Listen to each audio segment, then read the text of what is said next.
Okay, ladies and gentlemen, I'm here to show you guys another one of our roofing ads.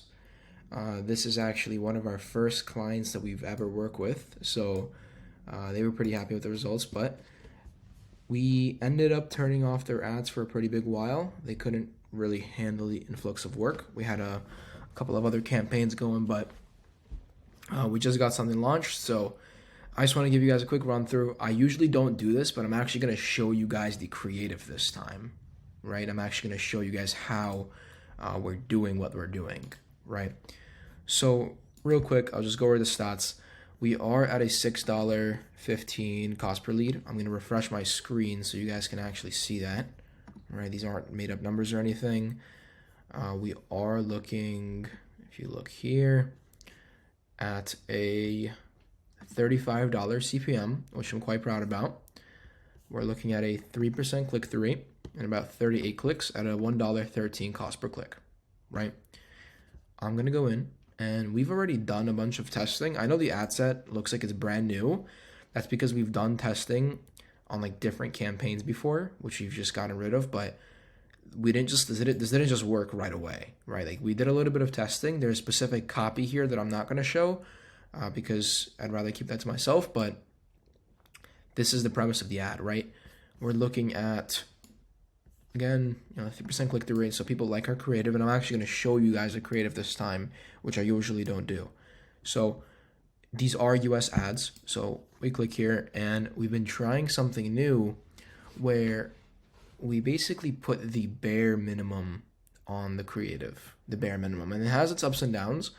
And I don't want to bore you guys to death, so I'm not going to go into it, but we have been trying a new strategy where instead of making elaborate creatives, we're really just doing something simple, right? In this situation, it really is just roofing services, save up to $2,000.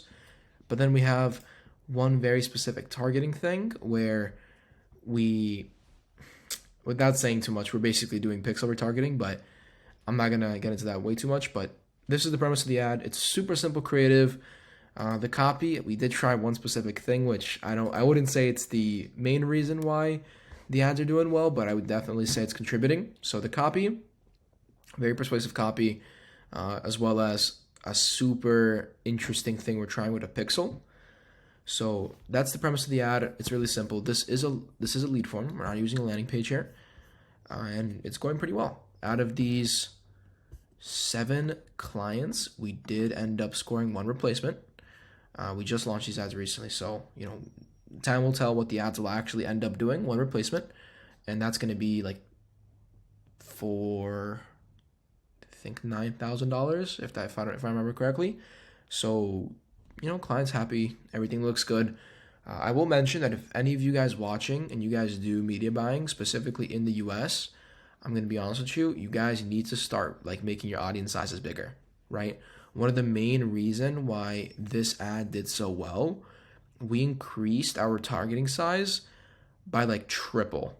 Like the client was only trying to service like basically like his neighborhood, and we talked to him, we told him that if we do a bigger part of New York, we could basically have like a massive difference here. And we did that. We started servicing a much bigger part of New York. And I mean, as you can see, our cost per result went from like $18 to like $6, which is a big difference. So that is a tip of advice I will give you. Just try to target at least 1 million people. If you're running a broad targeting campaign, if you're running interest, it's completely different. And if you're going to do interest, also make sure you're doing CBO campaigns. And I actually have another video on this channel. It's the first video I ever posted. If you want to watch that, it's the overall overarching campaign strategy, right? If you actually look here, you saw this is stage 2 because this is a stage 2 campaign. We're going to do ABO testing here, not CBO testing. But if this is one of your first like ever advertising campaigns, definitely do a CBO. So take a look if you want. If you don't, then don't. I don't really care. But that's just some word of advice for everybody that does home improvement ads. But that being said, thank you for watching.